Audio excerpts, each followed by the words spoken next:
اهدنا الصراط المستقيم.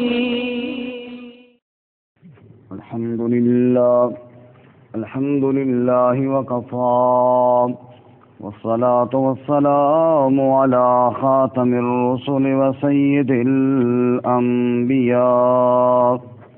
وعلى آله وأصحابه الأتقياء. أما بعد فأعوذ بالله من الشيطان الرجيم. بسم الله الرحمن الرحيم. يوفون بالنذر ويخافون يوما كان شره مستطيرا ويطعمون الطعام على حبه مسكينا ويتيما وأسيرا. إنما نطعمكم لوجه الله لا نريد منكم جزاء ولا شكورا. إنا نخاف من ربنا يوما عبوسا قمطريرا.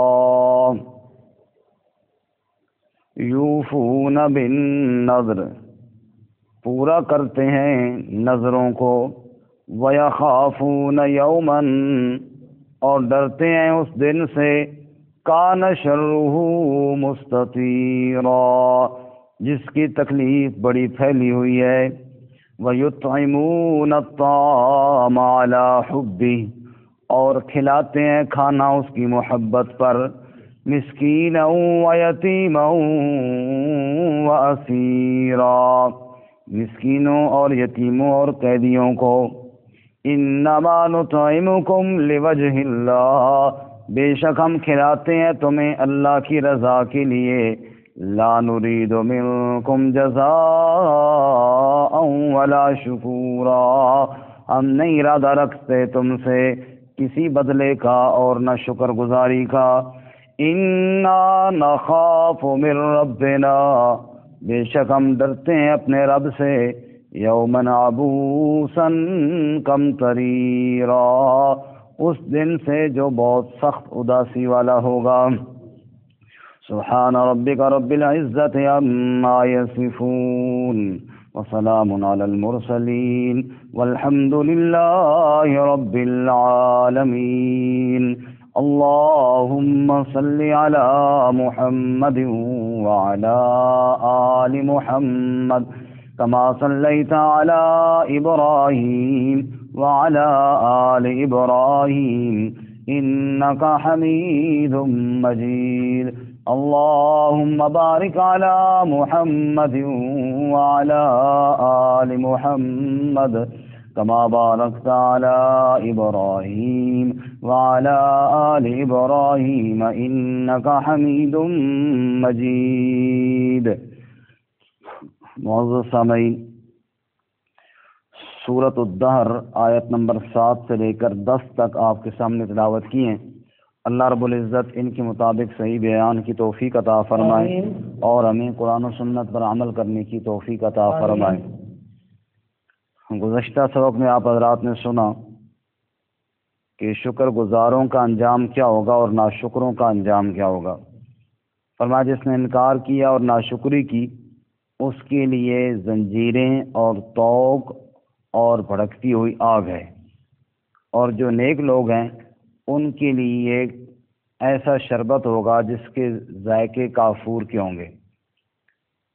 اب یہ انعامات، یہ جنت کی نعمتیں، یہ کافور ملا شربت جن لوگوں کو پلایا جائے گا ان کی صفات کیا ہیں، دنیا کے اندر وہ کیا کیا کرتے تھے، آج کے سبق کے اندر اس کا بیان ہے. چنانچہ 3 چیزیں ارشاد فرمائی، یوفون، یخافون اور یطعمون، کہ وہ نظروں کو پورا کرتے ہیں، قیامت کے دن سے ڈرتے ہیں اور اللہ کی محبت میں کھانا کھلاتے ہیں. کتنی باتیں ہوں گی؟ 3. فرمایا کہ نظریں پوری کرتے ہیں، قیامت سے ڈرتے ہیں اور محبت الہی میں کھانا کھلاتے ہیں۔ اور یہ جو 3 کام ہیں اللہ تعالیٰ نے ان میں صیغہ مضارع استعمال کیا۔ مضارع کے اندر ایک حال والا زمانہ ہوتا ہے اور ایک مستقبل والا ہوتا ہے۔ مطلب یہ ہے کہ وہ کھلاتے رہتے ہیں، نظروں کو پورا کرتے رہتے ہیں اور قیامت کے دن سے ڈرتے رہتے ہیں۔ تو فرمایا یوفون بالنذر ویخافون یوما کان شرہ مستطیرا، وہ پورا کرتے ہیں اپنی نظروں کو اور ڈرتے ہیں اس دن سے کہ جس دن کی مصیبت بڑی پھیلی ہوئی ہے، بہت بڑی مصیبت والا وہ دن ہے۔ یہاں پہ نظر کا مسئلہ بیان ہوا، تھوڑی سی اس کی تفصیل عرض کر دوں۔ قرآن کریم میں اس کے علاوہ بھی 1-2 مقامات پر نظر کا تذکرہ اللہ تعالیٰ فرماتے ہیں۔ مثال کے طور پہ سورۃ الحج میں کہ جب حاجی حج سے فارغ ہو جائیں، ثم لیقضوا تفثہم ولیوفوا نذورہم، تو پھر اس کے بعد احرام جب کھولیں تو اللہ فرماتے ہیں نہا لیں، میل کو چیل دور کریں، اور ولیوفوا نذورہم، اپنی نظروں کو پورا کریں۔ وہاں بھی ذکر ہے نظر کا۔ اسی طرح حضرت مریم علیہ السلام کی والدہ کی دعا میں بھی ہے انی نذرت لک ما فی بطنی محررا فتقبل منی، اے اللہ میں نے نظر مانی جو میرے پیٹ میں ہے یہ تیرے نام پر آزاد ہے۔ اسی طرح خود حضرت مریم علیہ السلام کی واقعہ میں موجود ہے انی نذرت للرحمن صوما فلن اکلم اليوم انسیا، میں نے رحمان کے لیے، اللہ کے لیے نظر مانی ہے روزے کی، میں آج کسی سے کلام نہیں کروں گی۔ تو یہ 3-4 آیتوں میں قرآن کریم کے اندر نظر کا تذکرہ ہے۔ 1-2 احادیث سنیے پھر خلاصہ عرض کرتا ہوں۔ احادیث میں ہے رسول اللہ صلی اللہ علیہ وسلم نے ارشاد فرمایا من نظر ان یطیع اللہ، جس آدمی نے یہ نظر مانی کہ اللہ کی اطاعت کا کوئی کام کرے گا تو اس کو پورا کرے، اس کو پورا کرے۔ ومن نظر ان یعصیہ فلا یعصیہ، اور جس نے اللہ کی نافرمانی کی کسی کام کی نظر مانی تو اس کو ہرگز پورا نہ کرے۔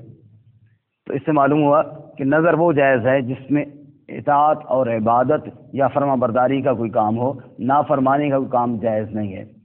اچھا، اس کے علاوہ ایک اور حدیث ہے، اس میں رسول اللہ صلی اللہ علیہ وسلم نے ارشاد فرمایا کہ جو نظر لوگ مانتے ہیں نا، فرماتے ہیں آپ صلی اللہ علیہ وسلم کہ لا تنظروا فإن النظر لا یغنی من القدر شیئا، فرمایا یہ نظریں زیادہ نہ مانا کرو، یہ نظر جو ہے یہ تقدیر سے تمہارے کسی کام نہیں آئے گی۔ وإنما یستخرج به من البخیل، اس کے ذریعے اتنا ہوتا ہے کہ بخیل کا مال نکل جاتا ہے، بخیل کا مال خرچ ہو جاتا ہے۔ اب ذرا دیکھنا کہ قرآن کریم کہتا ہے کہ نظروں کو پورا کرنے والے ہیں، اور رسول اللہ صلی اللہ علیہ وسلم فرماتے ہیں کہ اس کے ذریعے بخیل کا مال نکلتا ہے اور اس کا کوئی خاص فائدہ نہیں ہوتا۔ اس لیے علماء نے نظروں کی 2 قسمیں بیان فرمائی ہیں۔ ظاہر بات ہے اب قرآن کے خلاف تو اللہ کے نبی نہیں کہہ سکتے نا، آخر کوئی وجہ تو ہے۔ فرماتے ہیں وجہ یہ ہے، ایک نظر تو یہ ہے جو بندہ مانتا ہے اللہ تعالیٰ کی رضا کے لیے کہ یا اللہ میں تیری رضا کے لیے، مثلاً وہ کہتا ہے 20 رکعت نفل پڑھوں گا، یا اللہ میں تیری رضا کے لیے میں اتنے مسکینوں کو کھانا کھلاؤں گا۔ اس میں شرط کوئی نہیں ہے کہ یا اللہ تو نے میرا فلانا کام کیا تب میں یہ کام کروں گا، شرط کوئی نہیں ہے۔ شرط کے بغیر یا اللہ تیری رضا کے لیے میں اتنی عبادت کروں گا، تیری رضا کے لیے میں یہ کام کروں گا، اس کی تو تعریف ہے جو قرآن میں ہے۔ دوسرا ہے کہ یا اللہ اگر تو نے میرا فلانا کام کیا نا تب میں اتنے رکعت نفل پڑھوں گا، نہیں کیا تو نہیں کروں گا۔ سمجھ آئی؟ تو نے میرا فلانا کام کیا تو میں جناب اتنا صدقہ دوں گا، ویسے نہیں۔ یہ اس کی جو حدیث پاک میں آیا نا وہ اس کا ذکر ہے۔ رسول اللہ صلی اللہ علیہ وسلم فرماتے ہیں اس کے ذریعے بس بخیل کا مال نکلتا ہے، باقی ہونا وہ ہے جو اللہ نے اپنی مرضی سے کرنا ہے، یعنی صحت ملنی ہے، کام ہونا ہے یا نہیں ہونا، وہ اللہ اس کے نظر کا محتاج بھی نہیں، اس کی نظر کا پابند بھی نہیں ہے، بس بخیل کا مال نکل جاتا ہے۔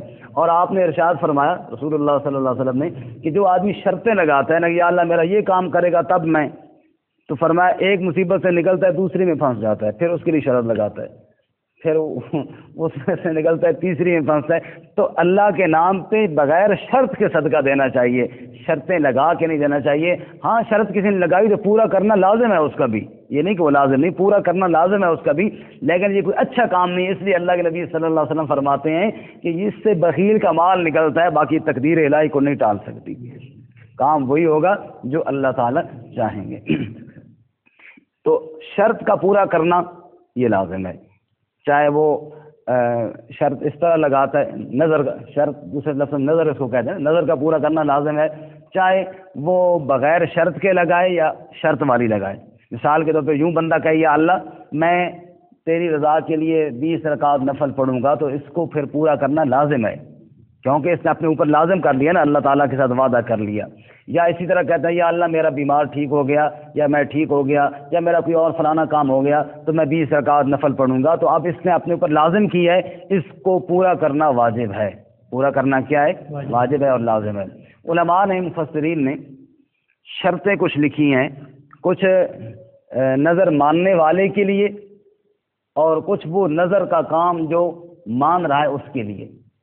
پہلی قسم کی شرطوں کو کہتے ہیں ناظر کی شرط, اور دوسری قسم کو کہتے ہیں منظور کی شرط, یعنی جس جو نظر مانی ہے اس کی شرط. ناظر کی شرطوں میں سب سے پہلی شرط تو یہ ہے کہ بندہ مسلمان ہو. مسلمان کی نظر کا اعتبار ہے, غیر مسلم کی نظر کا کوئی اعتبار نہیں, کیونکہ احکامات سارے مسلمانوں کے لیے. دوسری شرط یہ ہے کہ بندہ مکلف ہو, بچہ یا مجنون نہ ہو. یعنی چھوٹا بچہ اگر کوئی کہتا ہے کہ جی میں نے اتنی نظر مانی ہے, اس کے بچے کا کوئی اعتبار نہیں ہے, کیونکہ اس پہ شریعت کے احکامات ابھی لاگو نہیں ہوئے. یا اسی طرح کوئی بندہ دماغی طور پر معذور ہے تو اس کی بھی شرط کا اور نظر کا کوئی اعتبار نہیں ہے. تیسری شرط یہ ہے کہ نظر جو مانی جائے وہ اپنی مرضی سے مانی جائے, کوئی مجبور کر کے نہ منوائے. اپنی خوشی سے بندہ خود مانے کہ میں اتنے رکعت نفل پڑھوں گا یا جناب اتنا صدقہ کروں گا, یہ خود مانے. کوئی بندہ اسے زبردستی کہے کہ جناب تو نے یہ کرنا ہی کرنا ہے اور پھر وہ مجبور ہو کے کر دے, اس کو نظر نہیں کہتے اور اس کا پورا کرنا لازم بھی نہیں ہے. چوتھی شرط یہ ہے کہ بندہ بول کر کہے کہ میں نے اتنا صدقہ کرنا ہے یا اتنا, یعنی صرف دل میں خیال آنے سے لازم نہیں ہو جاتی, دل میں خیال آنے سے لازم نہیں ہو جاتی, جب تک وہ پورا وعدہ نہ کرے کہ میں نے یہ کام کرنا ہے, اللہ کی رضا کے لیے یہ کام کرنا ہے. یہ 4 شرطیں ہیں ناظر کے لیے, نظر ماننے والے کے لیے. اگلی شرطیں جو ہے منظور کے لیے, جس چیز کی نظر مان رہا ہے, فرماتے ہیں پہلی شرط اس کے لیے یہ ہے کہ جو بھی کہتا ہے کہ میں فلانا کام کروں گا وہ کام ثواب کا ہو, قربت کا ہو, جیسے نماز, روزہ, صدقہ وغیرہ, ایسا کام ہو. کوئی ایسا کام نہ ہو کہ جس کے اندر ثواب بھی کوئی نہیں. مثلا کہے جناب میرا مریض ٹھیک ہو گیا, میں جناب ترامبی چوک تو لے کے کھنا پول تک دوڑ لا سا, مثال کے طور پر. بھائی یہ کوئی دوڑ لگانا جائز امر ہے, لیکن یہ کوئی ثواب کا کام تو نہیں ہے نا. ایسا کام نہ ہو کہ جس کے اوپر اجر نہ ہو, بلکہ ایسا کام ہو جو اطاعت, عبادت اور فرما برداری میں شامل ہوتا ہو. دوسری شرط یہ ہے کہ وہ کام پہلے سے فرض نہ ہو. مثال کے طور پر کہتا جی میں اللہ کے لیے نا کل سے فجر کی نماز پڑھوں گا, تو وہ تو پہلے سے فرض ہے تیرے اوپر, وہ تیرے فرض کرنے سے تو فرض نہیں ہوتی.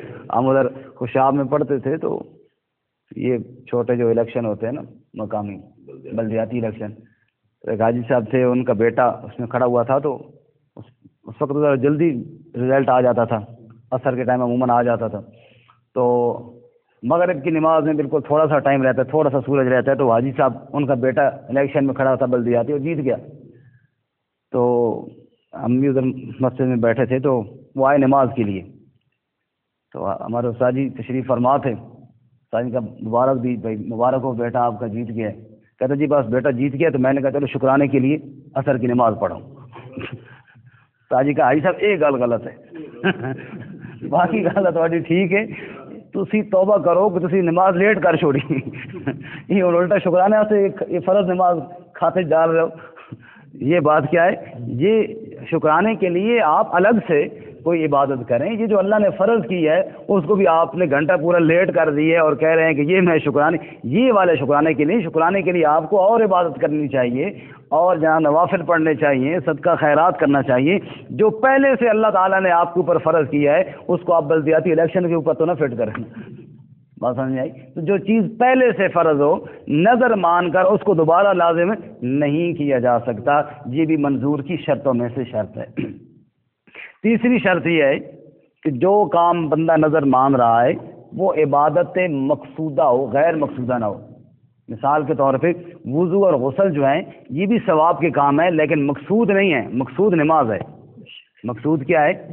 وہ ایک آدمی کہتا ہے جناب میرا فلانا کام ہو گیا تو میں 6 دفعہ وضو کروں گا، تو یہ کوئی نظر درست نہیں ہے، کیونکہ یہ عبادت غیر مقصودہ کی نظر مان رہا ہے۔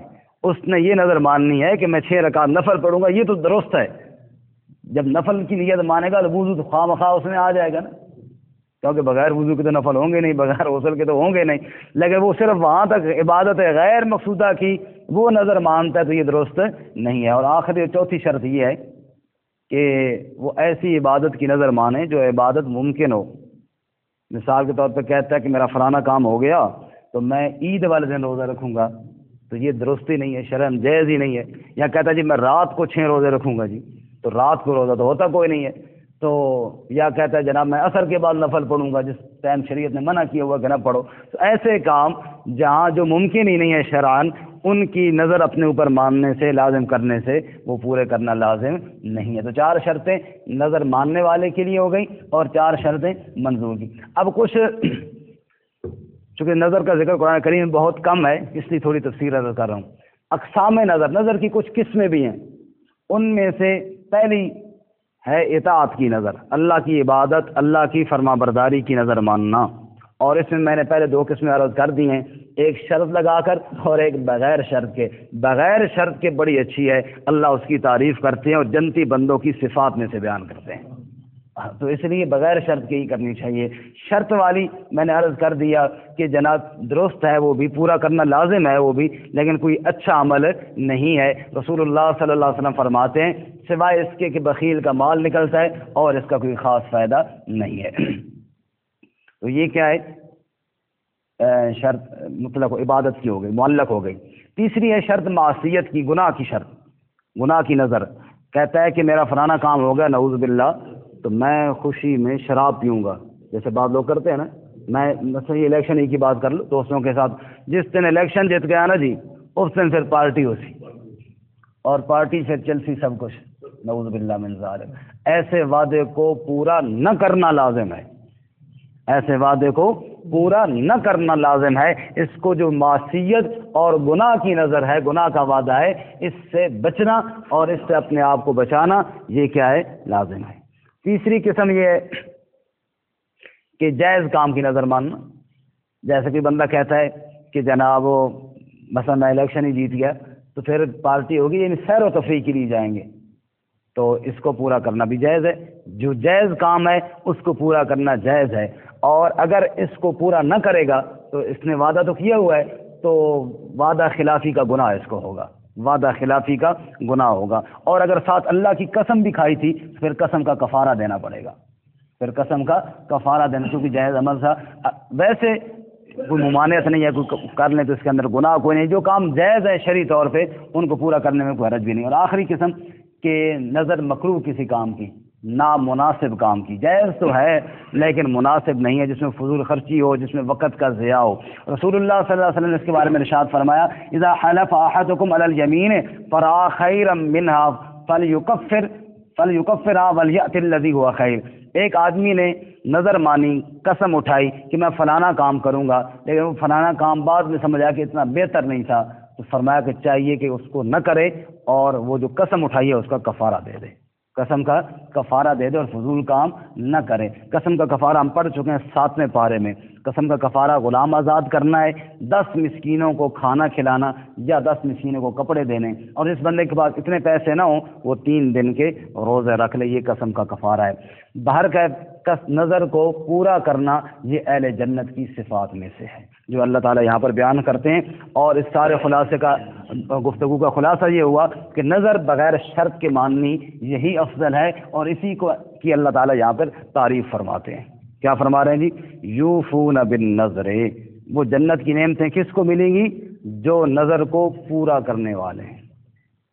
یہاں پہ جب پہنچتے ہیں تو ہمیں وہ قاری صاحب یاد آ جاتا ہے جس نے یو فون کا دفتر کا افتتاح کیا تھا، یو فون کے موبائل والے نہیں، تو وہ قاری صاحب نے سورۃ دہر کی تلاوت کی اور یہاں آ کے رک گیا، یو فون یو فون یو فون یوفون بالنظر ویخافون، نعوذ باللہ، وہ اس سے وہ یو فون کی کمپنی کا افتتاح مراد لے رہا تھا۔ تو ایسے حرکتوں سے اللہ ہمیں بچنے کی توفیق عطا فرمائے کہ قرآن کا گویا کہ ایک مذاق ہے نا جی، اس کو کسی اور چیز میں آ کے نعوذ باللہ یوں استعمال کرنا۔ باقی فرمایا یوفون بالنظر، وہ جنتی کون ہے؟ نظروں کو پورا کرنے والے، پہلی صفت۔ دوسری ویخافون یوما کان شرہ مستطیرا، اور ڈرتے ہیں اس دن سے جس دن کی مصیبت، جس دن کی تکلیف بڑی پھیلی ہوئی ہے، بہت سخت دن ہے قیامت کا، اس قیامت کے خوف سے، قیامت کے خوف سے ہر وقت خوف زدہ رہتے ہیں۔ اللہ ہم سب کو بھی نصیب فرمائے۔ آمین۔ رسول اللہ صلی اللہ علیہ وسلم نے ارشاد فرمایا، عقل مندی اور دانائی کی بنیاد اللہ کا ڈر ہے، رأس الحکمت مخافت اللہ، اللہ ہم سب کو اپنا ڈر نصیب فرمائے۔ وَأَمَّا مَنْ خَافَ مَقَامَ رَبِّهِ وَنَهَى النَّفْسَ عَنِ الْهَوَىٰ فَإِنَّ الْجَنَّةَ هِيَ الْمَأْوَىٰ، جو رب کے سامنے کھڑا ہونے سے ڈر گیا اور اپنے خواہشات پہ قابو کر لیا، بس جنت اس کا ٹھکانہ ہے۔ تو تیسری صفت جی، تیسری صفت فرماتے ہیں وَيُطْعِمُونَ الطَّعَامَ، اور وہ کھانا کھلاتے ہیں، عَلَىٰ حُبِّهِ، اس کی محبت پر، مسکینا ویتیما واسیرا، مسکین اور یتیم اور قیدی کو کیا کرتے ہیں؟ کھانا کھلاتے ہیں۔ اور اس سے قبل ہم پڑھ چکے ہیں دوزخیوں کی صفات میں سے کہ وہ کہیں گے، ایک تو نماز نہیں پڑھتے تھے، دوسرا ولم نکن نطعم المسکین، ہم مسکین کو کھانا نہیں کھلایا کرتے، سورۃ المدثر میں پڑھ چکے ہیں۔ معلوم ہوا بھوکے کو کھانا کھلانا کتنا اہم اور کتنا ضروری کام ہے، کہ جنتیوں کی صفت ہے کھانا کھلانا اور جہنمیوں کی صفت ہے کھانا نہ کھلانا۔ رسول اللہ صلی اللہ علیہ وسلم نے ارشاد فرمایا، افشوا السلام، اطعموا الطعام، وصلوا الارحام، صلوا الصلاۃ والناس نیام، تدخلوا الجنۃ بسلام۔ چار کام بتائے، فرمایا افشوا السلام، سلام کو عام کرو، اطعموا الطعام، بھوکوں کو کھانا کھلاؤ، وصلوا الارحام، رشتہ داروں کے ساتھ حسن سلوک کرو، صلوا الصلاۃ والناس نیام، اس وقت نماز پڑھو جب لوگ سو رہے ہوں، یہ چار کام کرو، تدخل الجنت بسلام، جنت میں سلامتی کے ساتھ داخل ہو جاؤ، جنت میں سلامتی کے ساتھ داخل ہو جاؤ۔ رسول اللہ صلی اللہ علیہ وسلم کے پاس ایک شخص ہے، یا رسول اللہ بہت بھوکا ہوں، کئی دنوں سے فاقہ ہے۔ آپ صلی اللہ علیہ وسلم نے اپنے گھر کے اندر پیغام بھیجا، کہیں کوئی کھانے کی چیز ہے تو لے آؤ۔ ایک بھوکا فقیر مسلمان آ گیا ہے، اللہ کے رسول کے گھروں میں کوئی چیز نہ ملی، جواب ہے جی کوئی چیز کھانے کی کوئی نہیں۔ آپ صلی اللہ علیہ وسلم نے فرمایا، کون ہے جو اس کو لے جائے اور اس کی ایک رات کی مہمانی قبول کر لے؟ ابو طلحہ انصاری رضی اللہ تعالیٰ عنہ نے کہا، میں لے جاؤں گا یا رسول اللہ۔ لے گئے، گھر جا کر بیوی سے کہا، جو کوئی کھانے کی چیز ہو اس میں بچا کے نہ رکھنا، یہ اللہ کے رسول کا مہمان ہے۔ بیوی نے کہا، اللہ کے بندے گھر میں تو پہلے سے کچھ نہیں ہے، بھائی یہ تھوڑے سے جو ہیں جن کا آٹا بنا کے بچوں کو روٹی دینی ہے، فرمایا آج بچوں کو بھوکا ہی سلا دے، اللہ کے نبی کے مہمان کو کچھ کھانا کھلا دیتے ہیں۔ ایک منٹ کے لیے ہم سوچیں نا سارے، کون ایسا کر سکتا ہے کہ اپنے بچوں کو بھوکا سلائے اور مہمان کو کھانا کھلائے؟ ٹھیک ہے جی، بچوں کو بہلا کر بھوکا سلا دیا، کھانا تیار ہو گیا۔ اب اگلی بات یہ خیال میں آئی، چونکہ مسئلہ بھی یہی ہے کہ میزبان کو بھی مہمان کے ساتھ کھانا چاہیے، اور میزبان کو مہمان سے پہلے بس بھی نہیں کرنا چاہیے، کیونکہ وہ شرم سے وہ بھی چھوڑ دے گا، یہ آداب میں سے ہے۔ کہا ہم خود اگر نہ کھائیں، میں خود ساتھ نہ کھاؤں تو مہمان یہ نہ کہے گا یار یہ خود نہیں کھا رہے، اب کھانا ہے تھوڑا ایک بندے کا کھانا ہے، میں خود کھاؤں گا تو مہمان بھوکا رہے گا۔ تو فرمانے لگے بیوی سے کہ میں جب کھانا لے کر بیٹھوں گا نا، تم چراغ کو درست کرنے کے بہانے سے بجھا ہی دینا، وہ سمجھے گا بتی خراب ہو گئی ٹھیک کر رہی ہے، اور جب تک مہمان کھانا نہ کھائے اس کو جلانا نہیں ہے، میں یوں ہی ساتھ ہاتھ ہلاتا رہوں گا، منہ ہلاتا رہوں گا، وہ سمجھ رہے گا کہ یہ بھی ساتھ کھا رہا ہے اور مہمان پیٹ بھر کے کھا لے گا۔ خود بیوی نے، بچوں نے، خود اس شخص ابو طلحہ نے ساری رات فاقے سے گزار لی، مہمان کا پیٹ بھر گیا۔ صبح ابھی وہ نبی پاک کے پاس پہنچے نہیں تھے کہ جبرائیل پہلے پیغام لے کر آئے۔ وَيُؤْثِرُونَ عَلَىٰ أَنفُسِهِمْ وَلَوْ كَانَ بِهِمْ خَصَاصَةٌ، یہ ایسے بندے ہیں جو اپنی جان پر دوسروں کو ترجیح دیتے ہیں، خود اگرچہ فاقہ ہی کیوں نہ ہو، خود بھوک اور فاقہ برداشت کر لیتے ہیں، دوسروں کو اپنی جان پر ترجیح دیتے ہیں۔ رسول اللہ صلی اللہ علیہ وسلم نے جب دیکھا تو آپ مسکرائے اور فرمانے لگے جو تمہارا معاملہ مہمان کے ساتھ تھا وہ عرش والے کو بڑا پسند آ گیا ہے۔ فرمایا وَيُطْعِمُونَ الطَّعَامَ، وہ کھانا کھلاتے ہیں، عَلَىٰ حُبِّهِ، اس کی محبت پر، کس کی؟ اللہ کی محبت پر۔ اللہ کی محبت دو مطلب ہے اس کے، عَلَىٰ حُبِّهِ، اللہ کی محبت پر کھلاتے ہیں۔ دوسرا مطلب عَلَىٰ حُبِّهِ، مال کی محبت تو ہوتی ہے لیکن پھر بھی قربان کر دیتے ہیں۔ کس کو کھلاتے ہیں؟ مسکینا و یتیما و اسیرا، مسکین، یتیم اور قیدیوں کو کھلاتے ہیں۔ اور ساتھ یہ نظریہ بھی ہوتا ہے انما نطعمکم لوجہ اللہ، ہم جو تمہیں کھلا رہے ہیں یہ اللہ کی رضا کے لیے کھلا رہے ہیں۔ ہم کس کی رضا کے لیے؟ ہم لوگوں سے کوئی بدلہ نہیں چاہتے، نمود و نمائش نہیں چاہتے، ریاکاری نہیں چاہتے، دکھلاوا نہیں چاہتے۔ اللہ کریم قرآن میں فرماتے ہیں دوسرے مقام پر اے ایمان والو لا تبطلوا صدقاتکم بالمن والاذی، فرمایا احسان جتلا کر صدقہ ضائع نہ کرو، اور جس کو صدقہ دیا ہے اس کو تکلیف پہنچا کے صدقہ ضائع نہ کرو۔ کالذی ينفق مالہ رعاء الناس، اسی طرح ضائع ہو جاتا ہے احسان جتلانے والے کا صدقہ جیسے ریاکار کا صدقہ ضائع ہو جاتا ہے۔ جو دکھلاوے کے لیے صدقہ کرتا ہے اس کو کوئی اجر نہیں ملتا۔ رعاء الناس ہے، فرمایا اس کی مثال تو ایسے ہے فمثلہ کمثل صفوان علیہ تراب، جیسے پتھر کی چٹان ہو، اوپر تھوڑی بہت ریت اور مٹی پڑی ہوئی ہو، زور کی بارش اور زور کا میہ آئے، فرمایا ساری ریت اور مٹی بہہ جائے۔ ایسے ہی جو آدمی ریاکاری کے ساتھ صدقہ دیتا ہے، فرمایا ریاکاری کی بارش کے ساتھ سارا صدقہ اس کا ضائع ہو جاتا ہے، کچھ اجر نہیں ملتا۔ انما نطعمکم لوجہ اللہ، ہم تمہیں جو کھلا رہے ہیں اے مسکینوں اور یتیموں، ہم تم سے کچھ نہیں چاہتے، ہم صرف اللہ کی رضا کے لیے کھلا رہے ہیں۔ ہم صرف کس کے لیے کھلا رہے ہیں؟ اسی لیے رسول اللہ صلی اللہ علیہ وسلم نے فرمایا نا محشر والے دن عرش الہی کا سایہ جن لوگوں کو نصیب ہوگا ان میں وہ بندہ بھی ہوگا وَرَجُلٌ تَصَدَّقَ بِصَدَقَةٍ فَأَخْفَاهَا، جس نے صدقہ کیا اور مخفی صدقہ کیا، حَتَّى لَا تَعْلَمَ شِمَالُهُ مَا تُنْفِقُ يَمِينُهُ، یہاں تک کہ بائیں ہاتھ کو پتہ نہ چلا کہ دائیں ہاتھ میں کیا صدقہ کیا۔ اب جب سے یہ کیمرہ آیا ہے اس میں تو اکثر کسی صدقے کو خفیہ چھوڑا ہی کوئی نہیں ہے، یہ دکھلاوا ہی دکھلاوا۔ وہ جناب بعض دفعہ دیکھ کے انسان کانپ جاتا ہے کہ ایک مجبور عورت کو 1000 روپے کا ایک نوٹ دیا جا رہا ہے اور 6 بندے تصویر بنا رہے ہوتے ہیں ساتھ، 6 بندے ساتھ تصویر بنا رہے ہوتے ہیں اس 1000 کے نوٹ کے ساتھ، گویا کہ اس کو خوب ذلیل کر کے پھر اس کو دیا جاتا ہے، نعوذ باللہ۔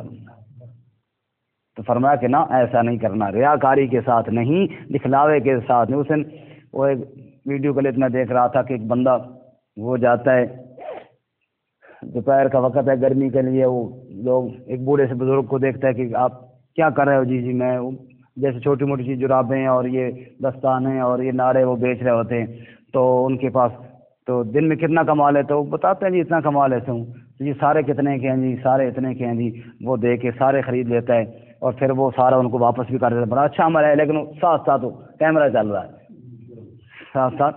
یہ جو چیز ہے اللہ کرے اخلاص ہی ہو، ترغیب کے لیے ہو، لیکن جتنا خفیہ ہوگا اتنا اخلاص زیادہ ہوگا، جتنا خفیہ ہوگا اتنا اخلاص زیادہ ہوگا۔ یہی وجہ ہے کہ جتنے بھی رسم و رواج کے صدقات ہیں ان میں اخلاص کوئی نہیں ہوتا، جتنے خفیہ صدقہ ہوتا ہے اس میں کیا ہوتا ہے؟ اخلاص ہوتا ہے۔ والد صاحب فوت ہو گئے، والدہ فوت ہو گئی ہے، خفیہ صدقہ کرو، اللہ کو پتہ ہو اور فقیر اور مسکین کو پتہ ہو، آپ کے والدین کو اللہ وہ اجر عطا فرمائے گا۔ اس خفیہ صدقے کا جو اجر ہے، یا اللہ جو مجھے اس کا ثواب ملا ہے میرے ماں باپ کو پہنچا، جتنا آپ 6 دیگیں پکائیں اتنا اجر نہیں ہوگا جتنا آپ ایک محتاج غریب مسکین کے گھر آٹا پہنچا دیں، جس کے گھر میں کھانے کے لیے کچھ نہیں ہے، جس کے گھر میں کھانے کے لیے کچھ نہیں ہے، جس کے پاس بیمار ہے شدید، والد بیمار ہے، والدہ بیمار ہے، خود بیمار ہے، بچے بیمار ہیں، اس کے پاس علاج کے لیے پیسے کوئی نہیں ہے، وہ بیچارہ پریشان ہے، ایسے آدمی کو خفیہ طور پہ اگر آپ دیں گے، جو اس کے دل سے دعا نکلے گی نا، ارے یہ تو انسان ہے، یہ تو انسان ہے، کتے کو عورت نے پانی پلایا تھا، اس کتے کے دل سے جب دعا نکلی تو اللہ نے عورت کی بخشش فرما دی ہے، اس کی اللہ تعالیٰ نے بخشش فرما دی ہے۔ دل سے جب دعا نکلتی ہے نا، وہ اللہ کے عرش تک جاتی ہے۔ اور اگر غریب مسکین کو دھکا دے کر ہٹا دیا جائے کھانے سے کہ ابھی ٹھہر جاؤ، ابھی تو جناب بڑے لوگ کھا رہے ہیں، وہ کیا صدقہ ہے؟ اور ایسے ہوتا ہے، ہم نے اپنی آنکھوں سے دیکھا کہ غریب بھوکے، جن کو بھوک ہے، اور جو وہ کھڑے بھائی ٹھہر جاؤ ابھی مہمان کھا رہے ہیں، تو بڑے بڑے جناب لوگ وی آئی پی وہ جناب آئے گاڑیوں پہ اور جناب اے سیوں پہ، اور وہ کھا رہے ہیں، اور بچے گا تو آخر میں ان کو کھلائیں گے۔ ایسے صدقہ یہ صدقہ نہیں، صدقہ وہ ہے جو خفیہ طور پہ غریب کی حاجت کو پوری کی۔ یطعمون الطعام علی حب، مسکین کو کھانا کھلایا جائے جس کے پیٹ میں فاقہ ہے۔ تو فرمایا ہم تم سے جو کھلا رہے ہیں نا، تم سے کچھ نہیں چاہتے، انما نطعمکم لوجہ اللہ، ہم اللہ کی رضا کے لیے کھلا رہے ہیں، لا نرید منکم جزاء ولا شکورا، نہ تم سے کوئی بدلہ چاہتے ہیں کہ تم سے کوئی کام کروائیں کہ بس روٹی کھا لینے چلو ساڑا فلانا کام بھی کرو، نہ تم سے کوئی بدلہ نہیں چاہتے، ولا شکورا، ہم تو اتنا بھی نہیں کہتے کہ تم ہمارا شکریہ ادا کرو، ہم تمہارا شکریہ ادا کرتے ہیں کہ اللہ نے ہمیں توفیق دی اور تم نے ہمارا صدقہ لے لیا۔ اللہ ہم سب کو یہ صفات نصیب فرمائے۔ ترجمہ دوبارہ سنیں۔ فرمایا یوفون بالنذر ویخافون یوما کان شرہ مستطیرا، وہ نذروں کو پورا کرتے ہیں اور ڈرتے ہیں اس دن سے جس کی مصیبت بہت پھیلی ہوئی ہے، ویطعمون الطعام، اور وہ کھانا کھلاتے ہیں، علی حبہ، اللہ کی محبت پر، مسکینا و یتیما و اسیرا، مسکین اور یتیم اور قیدی کو، انما نطعمکم لوجہ اللہ، بے شک ہم تمہیں کھلاتے ہیں اللہ کی رضا کے لیے، لا نرید منکم جزاء ولا شکورا، ہم تم سے نہیں ارادہ رکھتے کسی بدلے کا اور نہ شکر گزاری کا، انا نخاف من ربنا یوما عبوسا قمطریرا، بے شک ہم ڈرتے ہیں اپنے رب سے اس دن سے جو سخت اداسی والا ہوگا۔